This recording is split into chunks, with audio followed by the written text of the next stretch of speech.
النبي يا أيها الذين آمنوا صلوا عليه وسلموا تسليما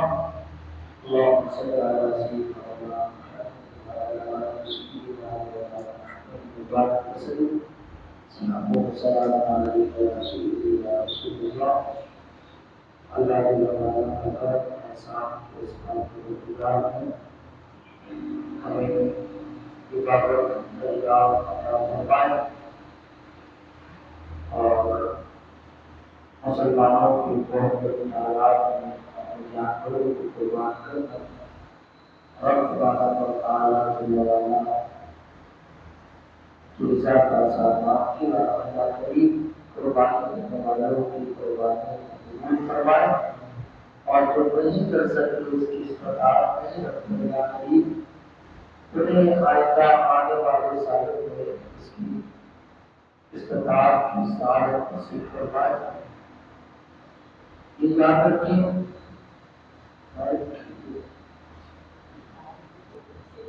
قربانی کا جو فلسفہ ہے وہ بنیادی طور پر خالق اور مخلوق کے درمیان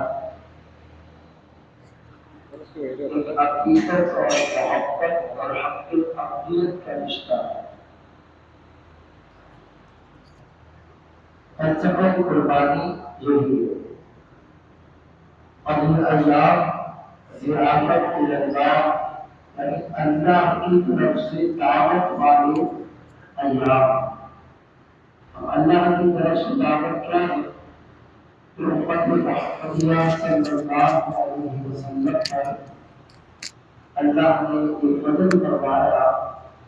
کہ اپنے محبوب علیہ السلام کے صدقے میں جو صدقات ہیں وہ بھی حلال ہے. کچھ امتوں میں کوئی جانور کوئی اجناس جب اللہ تبارک و تعالیٰ کیا تھا تو وہ آپ اپرادھ نہیں کھائے اس بال کو جلا دیتی ہے قبولیت کی اور مقبولیت کی نشانی ہوگی. لیکن محبوب علیہ السلام کی صدقے اللہ نے اس صدقات کی اور اس قربانی کی حلت وہ امت کے لیے رکھی ہے اور یہی نہیں بلکہ اس کے ذریعے باہمی محبت کا تعلق بھی رکھا ہے. اب دیکھیں یہ زکوٰۃ ادا کر رہا ہے تو سوال ہے کیوں ادا کر رہا ہے؟ بھائی اللہ کا حکم ہے, اللہ نے مال دیا ہے, اس نصاب سے ادا کر رہا ہے. اگر دیکھا جائے ادا کس کو کرتا ہے؟ اپنے پڑوسی کو دے رہا ہے, اپنے رشتے دار کو دے رہا ہے, جاننے والوں کو دے رہا ہے, فلاحی تنظیمات کو دے رہا ہے. یہ بات پر رس کی نہیں ہے اور قدرت مخلوق کو بھی ہے. اور یہی فلسفہ قربانی میں نظر آئے کہ اللہ کے گوشت میں علم نہیں پہنچتا, اللہ تک تمہارا صرف تقویٰ پہنچتا ہے. تو اس کی ادائیگی کے بعد جو لذیذ حصہ ہے جانور کا, جاندار کا, اس سے استفادہ تو امت حاصل کر رہی ہے, اللہ کے بندے حاصل کر رہے ہیں. تو یہ باہمی محبت, رواداری اور باہمی ایک دوسرے کے ساتھ تعلق کا ذریعہ ہے کہ وہ افراد بھی اس موقع پر کہ جو غربت کی وجہ سے گوشت وغیرہ نہیں کھا سکتے, اس عبادت کے ذریعے سے اس محبوب لذیذ غذا سے مستفید ہوتے ہیں. تو یہ ایک سرکولیشن آف ویلتھ اور اس کے پیچھے فلسفہ یہی ہے کہ بندہ مومن اپنے مال کے ذریعے سے اپنے خالق اور مالک کو راضی کرے. اور ابن آدم کا کوئی عمل اس سے بہتر نہیں, لیکن یہ یاد رہے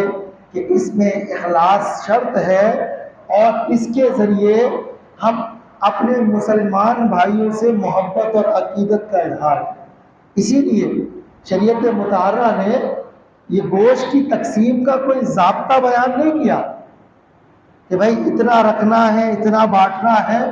بلکہ اس کی ثوابدید قربانی کرنے والے کو دے دیں کہ اگر اس کا اہل و عیال بہت کثیر ہے اور یہ گوشت اگر اس پر کفایت کرے تو مکمل اپنے مصرف میں بھی لا سکتا ہے۔ اہل و عیال اب کسی نے ایک حصہ کیا ہے، ایک ہی غنی بندہ ہے، اب گوشت مختصر ہے، گھر والے زیادہ افراد ہیں، تو شریعت نے اس کو یہ اجازت دے رکھی ہے کہ وہ اپنے قریبی اشخاص کو اس کے ذریعے سے فائدہ پہنچائے۔ اسی طرح وافر مقدار میں ہے، اپنے قریبی رشتہ داروں کا بھی حصہ کرے، اور وافر مقدار میں ہے تو غرباء اور مساکین کو لازمی یاد رکھے کہ یہ اس عبادت کی روح ہے۔ تو یہ اسی لیے ہے کہ کوئی پورا گوشت رکھنا چاہے رکھ سکتا، لیکن یہ شریعت کو محبوب نہیں ہے کہ ان تک بھی کچھ نہ کچھ حصہ پہنچے جو اس نعمت سے سارا سال محروم رہتے ہیں۔ اور یہ بہترین موقع ہوتا ہے سفید پوش افراد کے ساتھ بھی اپنی محبت اور عقیدت کا اظہار کیا جائے۔ لیکن آج کل روش وہ کچھ تبدیل ہو رہی ہے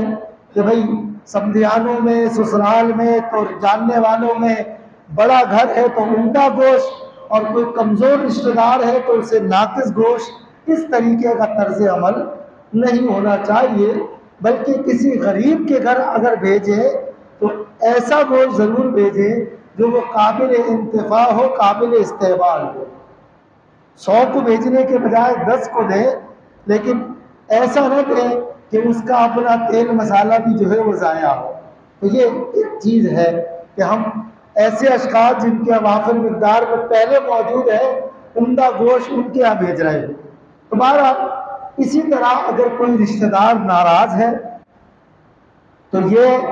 بہترین موقع ہوتا ہے ان سے صلح کرنے کا، ان سے معافی تلافی کرنے کا۔ عید کا موقع ہے، ضیافت اللہ کے ایام ہے، یعنی اللہ کی طرف سے دعوت کے یہ ایام ہے کہ بندہ مومن اللہ کو راضی کر کر، قربانی کر کر، اپنے دل سے باطل خرافات کو، باطل باتوں کو مٹانے کا عہد کرتا ہے کہ میں اس خالق و مالک کی عبادت کرتا ہوں اور اس کے راضی کرنے والے کام ہی کروں گا۔ تو بہترین کیا ہے کہ اگر آپ سے کوئی رشتہ دار ناراض ہے، کسی سے کوئی تلخی ہوئی ہے، تو اس موقع پر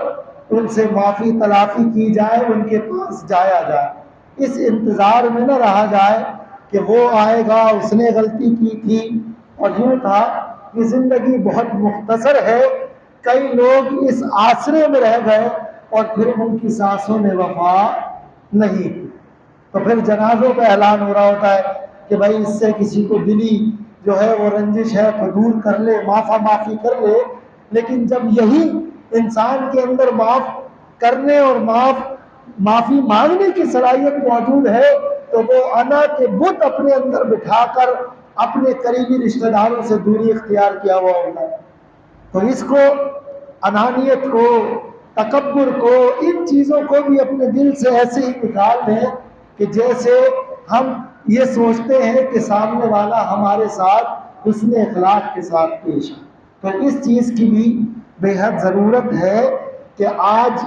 ہمارا خاندانی نظام زندگی یہ تباہی کے دہانے پر کھڑا ہوا، اور آج مسلمانوں کی کمیونٹی کا جو ایک حال ہے اس کی زب و حالی کیا کہی جائے کہ آج اغیار یہ غیرت اسلامی کو جھنجھوڑ رہا ہے کہ معاذ اللہ ثم معاذ اللہ اس عید کے پرمسرت موقع پر ہمیں انتہائی یہ خبر سننے کو مل رہی ہے کہ جناب سویڈن میں عید کے اجتماعات کے باہر جو ہے اللہ کے پاک کلام قرآن مجید فرقان حمید کی بے حرمتی کا جو ہے وہ سلسلہ حکومتی سرپرستی میں کیا جا رہا ہے۔ اور امت مسلمہ دیکھیں کس حال میں، یہاں تو ہمیں اسی سے فرصت نہیں مل رہی کہ تو سندھی ہے، تو پنجابی ہے، تو سرائکی ہے، تو تیرا یہ ہے، تو میرا یہ ہے، تیرا فلاں لیڈر ہے۔ آج امت مسلمہ کی زب و حالی کا ہم بنیادی طور پر معاملہ دیکھیں تو یہی ہے کہ آج باہمی رواداری، باہمی محبت، آپس کے بھائی بھائی کے اندر نفرت کے بیج، اور یہی وجہ ہے کہ آج ہم دیکھ رہے ہیں کہ 60 کے قریب اسلامی ممالک ہیں، لیکن ان میں سے چند ایک نے غیرت اور اہمیت کا معاملہ کیا ہے، باقی کو صاف چھوڑا ہوا۔ اتنی بڑی گستاخی ہو رہی ہے اس پرمسرت موقع پر سرکاری سرپرستی کے اندر اور عالم اسلام کو ہمیں اس حوالے سے کم از کم اپنے خاندان کے اندر باہمی محبت والا ہو کہ آپ ایسے شخص ضرور ہو کہ خاندان میں یہ کہے کہ یہ شخص ایسا ہے، اس سے کسی کی کوئی ایڑ عداوت نہیں ہے، کسی کا جھگڑا نہیں ہے، ارے اس سے تو سب ملنے کے لیے ترستے ہیں۔ کم از کم ہم ایسے ہونا چاہیے۔ اللہ کریم ہمیں صحیح معنوں میں جوڑنے والا بنائے، توڑنے والا نہ بنائے۔ تو یہ موقع ہیں، عید کی چھٹیاں ہیں موجود، ان موقعوں پر اپنے رشتہ داروں پر توجہ کیجیے کہ کون مجھ سے ناراض ہے، مجھ سے چھوٹا ہے وہ میرے پاس نہیں آیا، لیکن رب کی رحمت بہت وسیع ہے، میں رب کی رحمت کے حصول کے لیے اس کے دروازے پر خود چل کر جاتا ہوں۔ جب یہ سوچ، یہ فکر، یہ نظریات ہم اپنائیں گے تو ہمارے اندر محبتوں کو پروان چڑھے گی اور ہمارے اندر سے نفرتیں کم ہوں۔ اور اگر میں یہ سوچتا رہوں گا جناب یوں ہوں اور کئی خاندان تباہ ہیں، سگے بھائی نہیں مل رہے، جو ہے ماں باپ سے نہیں مل رہے، وجہ کیا ہے جناب اس نے یوں کیا تھا، وجہ کیا ہے اس نے یوں بولا تھا۔ اگر کسی کے لین دین آپ سے ہے، آپ اس سے مہلت لیں، جب تک سانس چل رہی ہے ادا کر سکتے، سانس رک جائے گی پھر مہلت پھر وہی ہوگا کہ جناب حاجی صاحب سے کسی کا حق ہے تو معاف کر دے۔ تو یہ ابھی زندگی موجود ہے، ابھی اللہ کی رضا کے لیے، اس لیے نہیں کہ اس کے مال سے محبت ہے اس سے، بلکہ اس لیے کہ یہ میرا دینی بھائی ہے، یہ میرا وہ رشتہ ہے جس کی نسبت رسول اللہ صلی اللہ علیہ وسلم سے۔ کہ حج کے موقع پر دیکھتے ہیں کوئی سیاہ فام ہے، کوئی کسی ملک کا ہے، کوئی کسی ملک کا ہے، اس سے رشتہ کیا ہے؟ میرا رشتہ صرف اور صرف ایک اللہ اور اس کے رسول کی نسبت کا رشتہ ہے۔ تو آج ان نفرتوں کو، ان زبانوں کے تفرقات کو، ان چیزوں کو چھوڑ کر ہمیں باہمی محبت کے کلچر کو پروان چڑھانا ہے۔ اللہ کرے ہمارے معاشرے سے نفرتیں کم ہوں، محبتیں عام ہوں، تاکہ یہ مسلمانوں کا معاشرہ اخلاق حسنہ، اخلاق کریمہ سے مزین ہو کر مصطفیٰ کریم کے حقیقی غلام بن سکے، اور پھر اغیار کے سامنے بھی سیسا پلائی ہوئی دیوار ثابت ہو سکے کہ ہمارا کلمہ، ہمارے جو محبت کا محور ہے وہ ذات مصطفیٰ صلی اللہ علیہ وسلم کی ہے،